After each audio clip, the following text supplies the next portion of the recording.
নমশূদ্রদের দেখতে পারে না। ওরা নমশূদ্র বিরোধী, ওরা মতুয়া বিরোধী, ওরা তপশিলি বিরোধী, ওরা আদিবাসী বিরোধী, ওরা মহিলা বিরোধী, ওরা ছাত্র যুব বিরোধী, ওরা শ্রমিক কৃষক বিরোধী, ওরা বাংলা ভাষা বিরোধী। আর ওদের ধর্ম মানে ভোট কাটা। এটা হিন্দু ধর্ম নয়।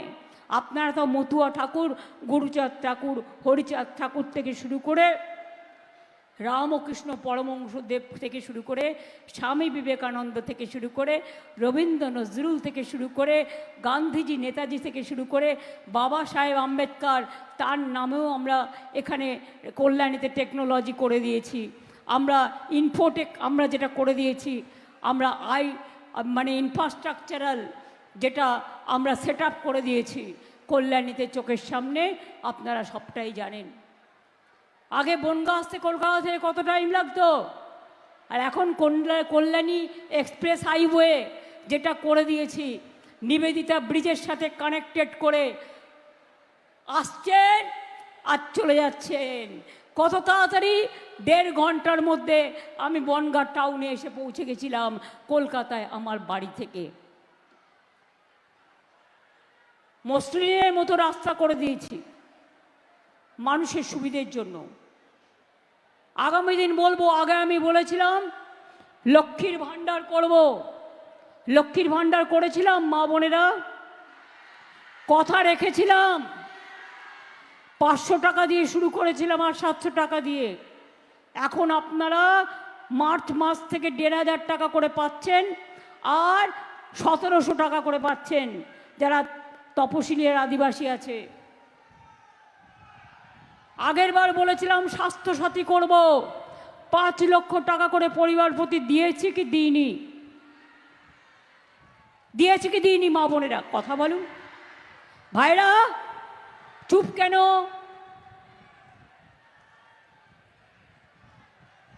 না পেলে বলুন পাইনি, আমার কোনো আপত্তি নেই। স্মার্ট কার্ড 10 লক্ষ টাকার করব বলেছিলাম স্টুডেন্টদের জন্য, করেছি কি করিনি? বিনা পয়সায় মিড ডে মিল পায় কি পায় না? বিনা পয়সায় ছোটরা বই, ব্যাগ, স্কুলে পাঠ্য সব কিছু পায় কি পায় না? কন্যাশ্রী হয় কি হয় না? শিক্ষাশ্রী হয় কি হয় না? ঐক্যশ্রী হয় কি হয় না? মেধাশ্রী হয় কি হয় না? কৃষক বন্ধু 10,000 টাকা পায় কি পায় না? যারা ক্ষেত মজদুর তারাও এখন 4,000 টাকা করে পাবে। আর যারা মাইক্রো ইরিগেশনের জন্য বিদ্যুৎ ব্যবহার করে 2,000 টাকা পর্যন্ত গভর্নমেন্ট ওটাকে মাপ করে দিয়েছে। আপনাদের এই চাষ করার জন্য এই টাকাটা দিতে হবে না। আমরা 100 দিনের কাজ বন্ধ করে দেওয়া সত্ত্বেও আমরা 100 দিনের কাজ চালু করেছি। ওটার নাম ছিল কর্মশ্রী। যেদিন মহাত্মা গান্ধীর নাম ওরা বাদ দিয়েছে, আমরা সেদিন থেকে নামটা করেছি মহাত্মাশ্রী। আমরা প্রায় 2,20,000 কিলোমিটার নিজেদের টাকায় রাস্তা করে দিয়েছি। আমরা 1,30,00,000 লোককে প্রায় কাঁচা বাড়ি পাকা করে দিয়েছি। এবার আগামী দিন আমাদের কি কাজ? নাম্বার 1, যাদের এখনো কাঁচা বাড়ি আছে তাদের প্রত্যেককে আগামী দিন আমরা পাকা বাড়ি করে দেব।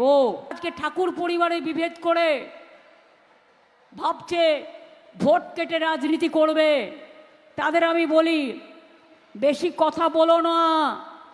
অনিল আম্বানির কেসে কার কার নাম আছে সব আমরা জানি। বেশি কথা বললে মুখ খুলে দেবো। শুধু বিজেপি করো বলে তোমাদের ঘরে ইডি আসে না, তোমাদের ঘরে সিবিআই আসে না। আর তৃণমূল করলে কিছু না করলেও তাকে বদনাম করার জন্য, অফিসারদের বদনাম করার জন্য তোমরা ইডি সিবিআই লাগাও। মুখোশ খুলে দেবো। বেশি বাড়াবাড়ি করবেন না। সব ডকুমেন্ট আমার কাছে আছে। কার থেকে টাকা পয়সা নিয়েছেন আর কি করেছেন। একজন তো এখনো জেলে আছে, এবং আমি শুনেছি সে জেলে আপনাদের বিরুদ্ধে বলেছে যে আপনাদের মান্থলি প্যাকেট হয়, মান্থলি বাস টিকিট শুনেছেন, মান্থলি প্যাকেট শুনেছেন। এখন বলছে অ্যাকাউন্ট দাও, অ্যাকাউন্ট নাম্বার। অ্যাকাউন্ট নাম্বার মানে বলছে টাকা ঢোকাবে, এরা টাকা ঢোকাবে। জিজ্ঞেস করুন, টাকা ঢোকাবার নাম করে আপনার ব্যাংক অ্যাকাউন্টে যতটুকু টাকা আছে সেটা তুলে নেবে আর বুলডোজার চালাবে। এটাই হচ্ছে ওদের কাজ। সতর্ক করছি, যদি কেউ নতুন অ্যাকাউন্টও খুলতে চায় দেবেন না, কারণ ওখানে কালো টাকা ঢুকিয়ে দিয়ে ইলেকশনের পরে ইডি সিবিআইকে দিয়ে ভোটটা নিয়ে আপনাকে ঘোট করবে, আপনাকে ইডি সিবিআইয়ের হাতে তুলে দেবে। এই নোংরা খেলায় পা দেবেন না।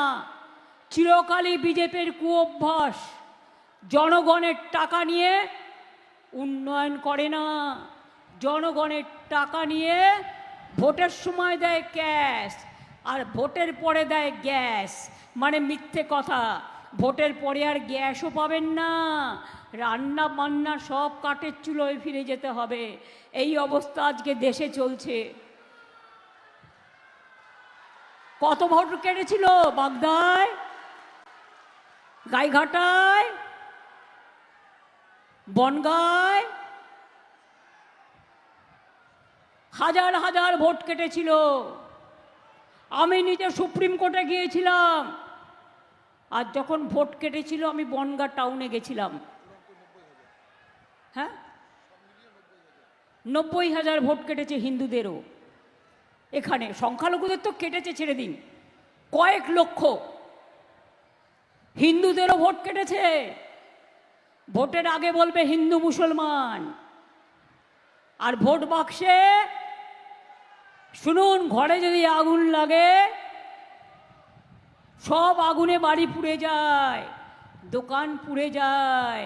আগুন তখন দেখে না ওটা হিন্দুর বাড়ি না মুসলমানের বাড়ি না তপশিলির বাড়ি না আদিবাসীর বাড়ি, তখন কিন্তু আগুন লেগে যায়। নদীর ভাঙন যখন হয়, বন্যা যখন হয়, মনে রাখবেন জলের স্রোত সবাইকে ভাসিয়ে নিয়ে যায়, প্রকৃতি কিন্তু কারো হাতে থাকে না।